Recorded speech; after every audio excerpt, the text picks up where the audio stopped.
Yo soy Cristina y esta es la parte 19, Introducción a las clases en C#. En esta lección veremos qué es una clase, el propósito del constructor o constructor, la sobrecarga o el overloading del constructor, entendiendo la palabra reservada this, y también veremos los destructores o destructs. ¿Qué es una clase? Hasta ahora en estos videotutoriales hemos visto tipos de datos simples como los enteros, punto flotante, boolean, etc. Pero si queremos crear tipos de datos complejos y personalizados, entonces tenemos que utilizar las clases. ¿Y a qué me refiero con tipos de datos complejos y personalizados? Por ejemplo, si quiero guardar un número, puedo utilizar un tipo de dato entero y guardarlo en una variable int. Pero si quiero guardar los datos de un cliente, en este caso, un tipo de dato int no es suficiente, así que puedo utilizar una clase. Y pensando en qué tipo de información tiene un cliente, por ejemplo, nombre, apellido, fecha de nacimiento, email, etc. Con estos datos podemos crear una clase para el cliente y esta clase no solo puede contener datos, sino que también puede realizar ciertas acciones como guardar los datos del cliente, imprimir el nombre completo del cliente. Entonces, en esencia, una clase consiste de dos cosas: datos, representados por los campos como nombre, apellido, etc., y comportamiento representado por los métodos como imprimir nombre, guardar cliente, etc.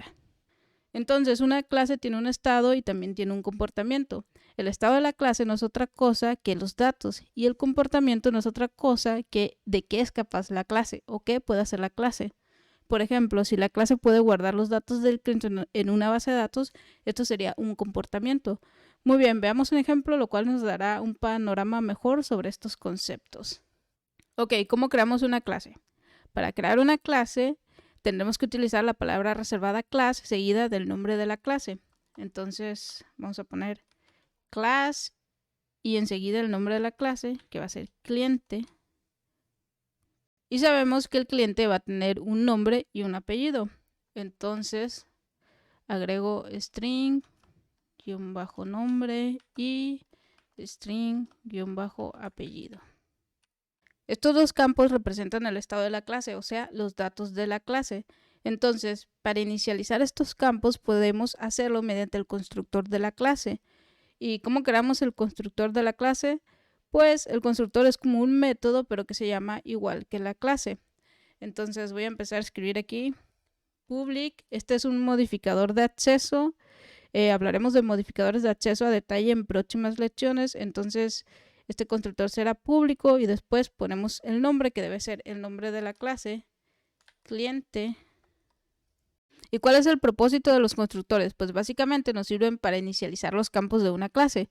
Más adelante veremos cómo llamar al constructor. Por ahora vamos a agregar los parámetros al constructor para así con esto poder inicializar los campos de la clase. Entonces, primer parámetro string nombre y segundo string apellido. Ok, y abro y cierro las llaves. Muy bien, este es el constructor. ¿Y cómo sabemos que es el constructor?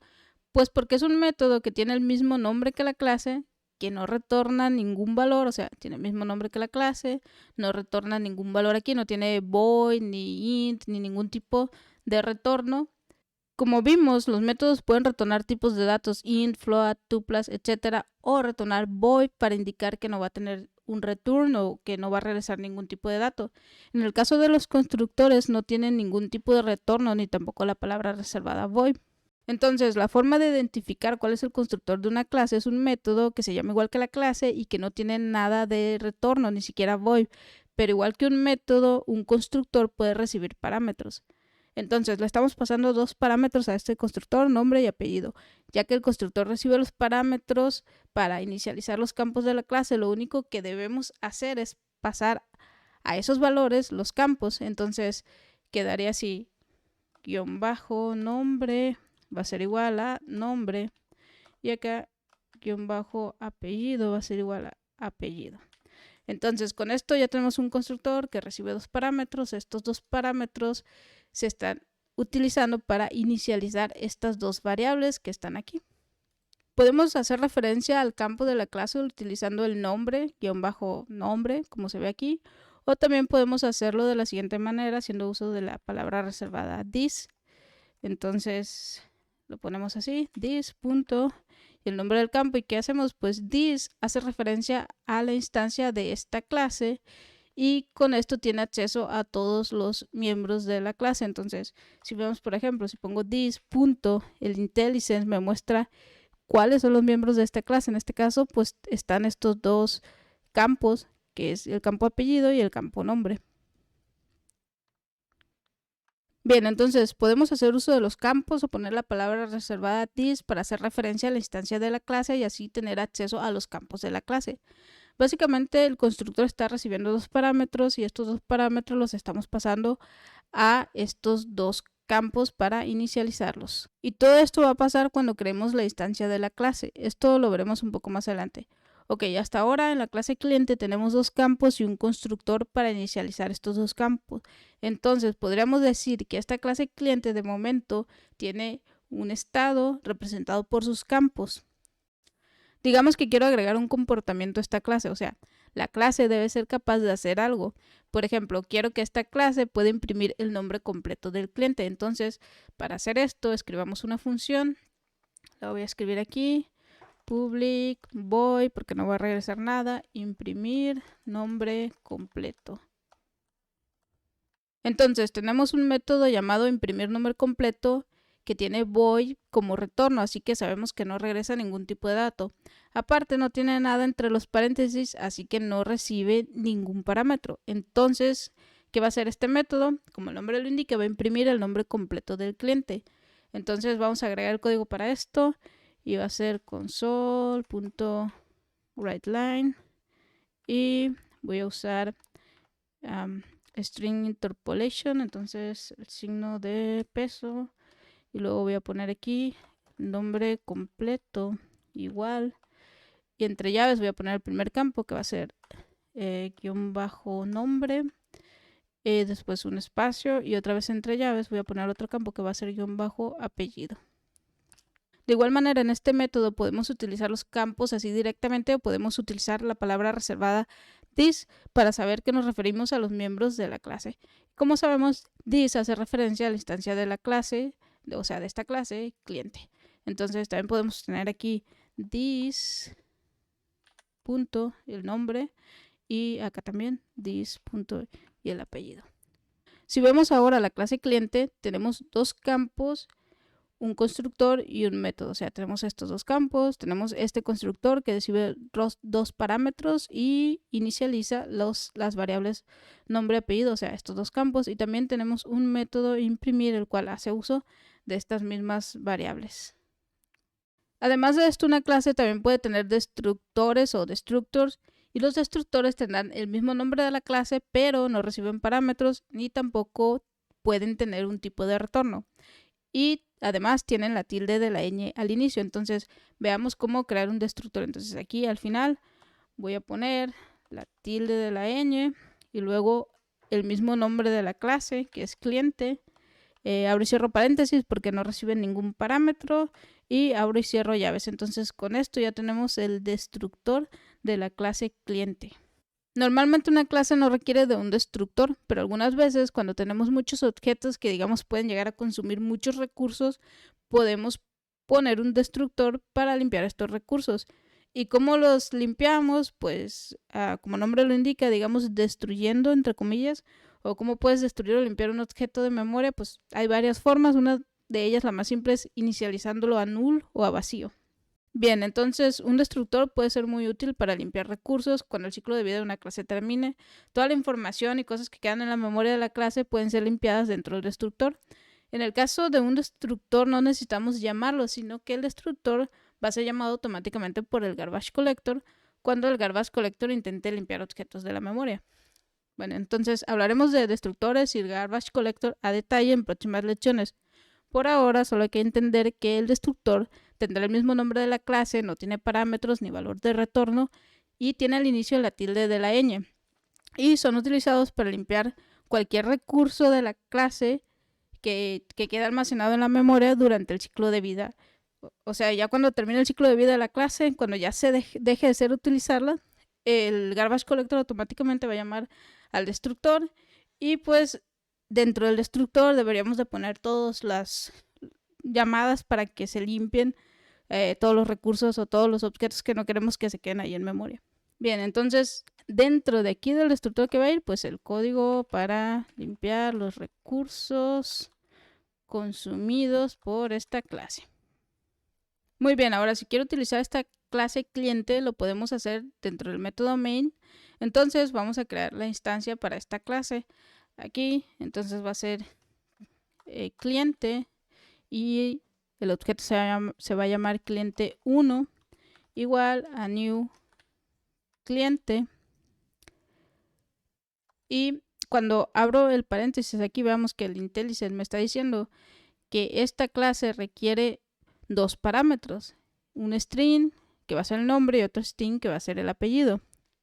¿Y estos parámetros dónde están? Pues en el constructor, aquí son estos mismos. Entonces al crear la instancia me está solicitando esos parámetros porque esta es una referencia directa pues al constructor, ¿no? Después de la palabra new se crea la instancia y aquí hace referencia al constructor. De hecho, si le doy ir a definición, vemos que nos manda aquí a este constructor que nosotros definimos, que es el que va a inicializar estas variables. Así que podemos decir que al crear la instancia es cuando se va a hacer la llamada al constructor, el cual recibe los parámetros nombre y apellido. ¿Y qué va a hacer el constructor con estos parámetros? Pues pasarlos a los campos propios de la clase y de este modo inicializar los campos de la clase. Digamos, por ejemplo, que le voy a pasar como nombre, le voy a pasar Cosme y como apellido le voy a pasar fulanito.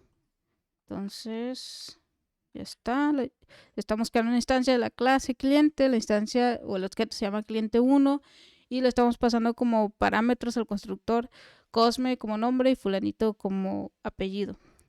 ¿Y qué va a pasar ahora? Pues el nombre Cosme se va a pasar al parámetro nombre y este a su vez lo va a pasar al campo de la clase nombre. De este modo inicializando el campo. Lo mismo va a pasar para el campo apellido. Entonces los parámetros enviados en el constructor al crear la instancia de la clase serán utilizados para inicializar los campos dentro de la clase y el constructor va a ser llamado automáticamente al crear la instancia. Bien, ¿qué son los constructores? Los constructores son automáticamente llamados al crear la instancia de la clase. ¿Y cuál es su propósito?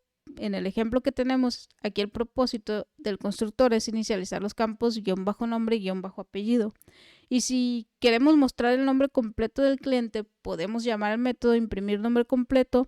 Ahora que ya tenemos la instancia de la clase o el objeto de la clase creado, podemos utilizarlo para llamar al método imprimir nombre completo. Entonces aquí pongo cliente 1 punto imprimir nombre completo.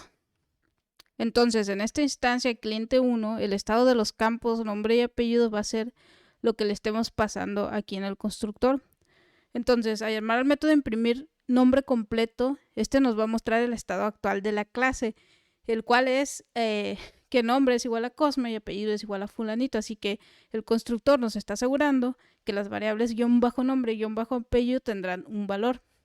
Por lo tanto, si corro este programa, debería ver en pantalla el nombre completo, o sea, el nombre, espacio, apellido, que es lo que estamos haciendo dentro del método imprimir nombre completo. Y como los valores están siendo inicializados en el constructor, esto de cierto modo nos asegura que al llamar al método imprimir nombre completo, este tendrá un valor que fue el que se envió al crear la instancia. Y esto prueba que el constructor es utilizado para inicializar los datos de la clase. Entonces, control F5 y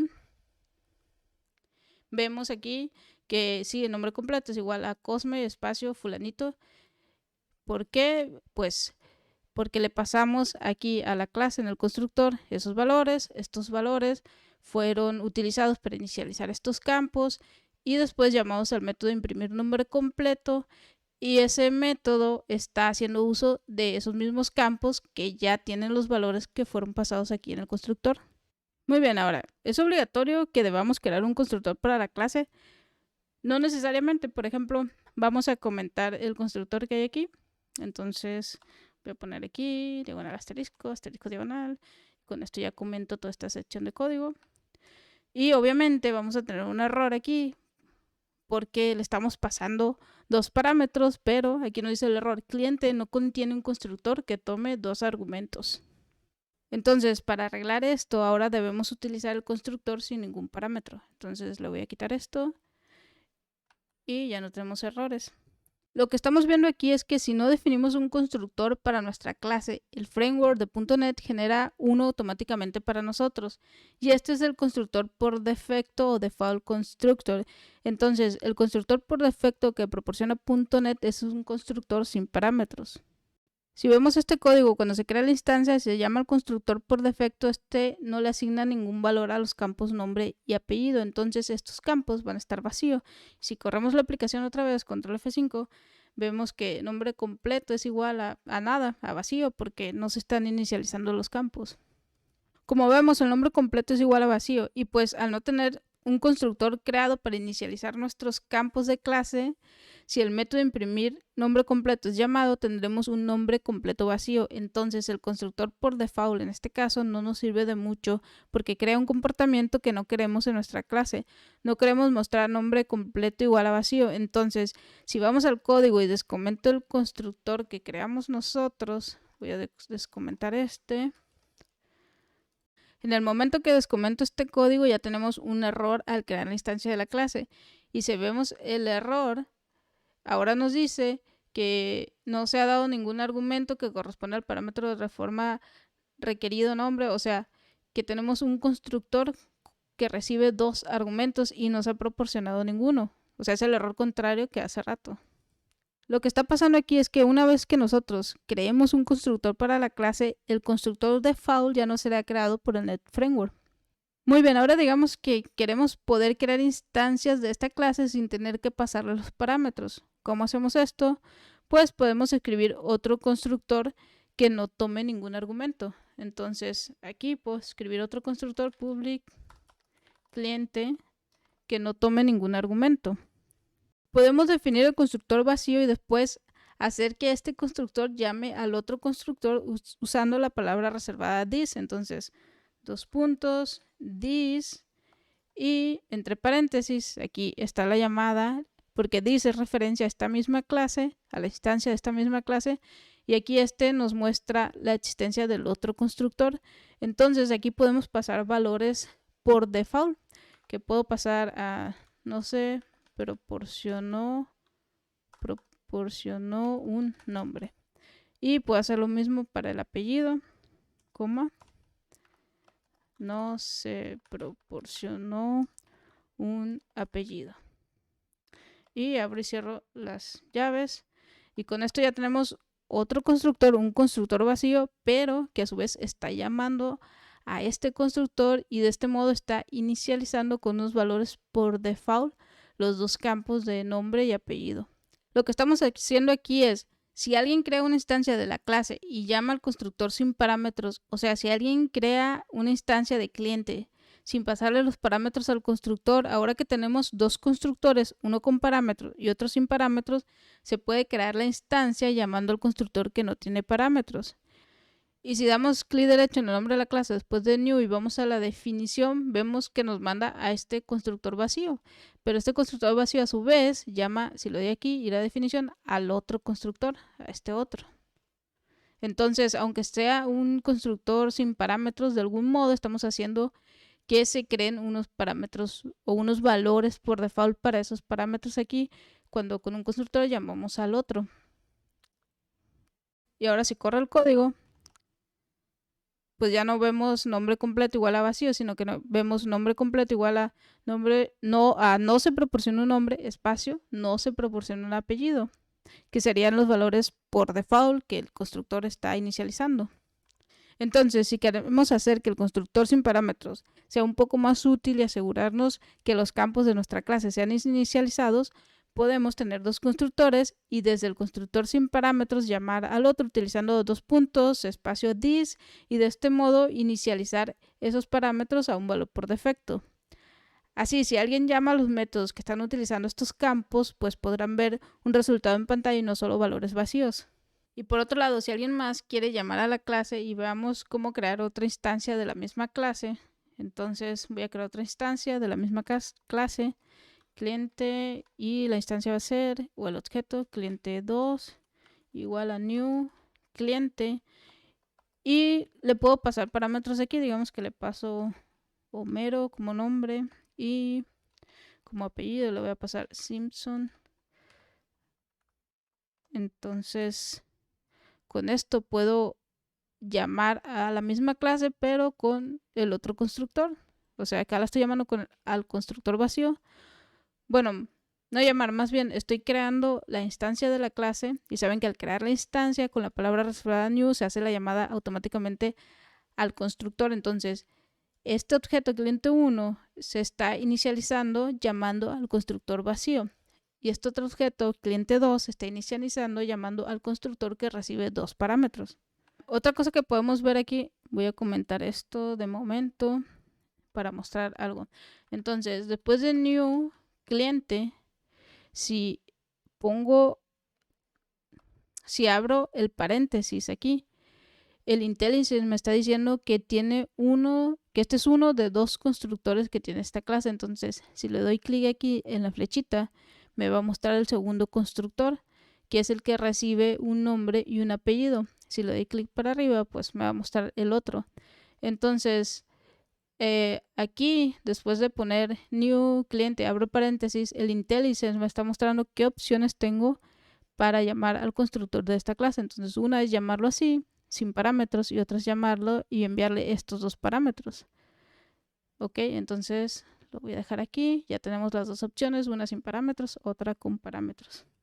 Entonces, hay 2 constructores para esta clase y la única diferencia es el número de parámetros que recibe cada uno. Y esto es lo que llamamos overloading o sobrecarga del constructor. Esta clase tiene 2 constructores, uno que recibe ningún parámetro y otro que recibe un nombre y apellido.